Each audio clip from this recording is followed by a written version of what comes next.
The new movie is not the last of the marking of the Prophet Muhammad sallallahu alaihi wasallam. So brace yourselves, O Muslim, for more.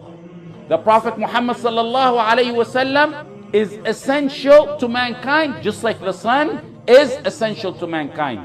If mankind, with all their power, with all their technology and resources and everything they have, couldn't extinguish the light of the sun, then it's more difficult to extinguish the light of Muhammad sallallahu alaihi wasallam, by no doubt.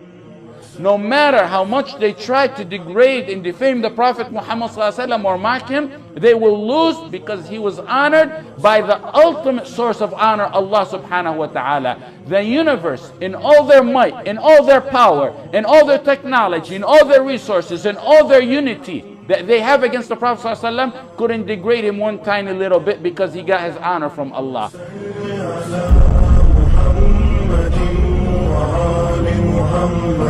اللهم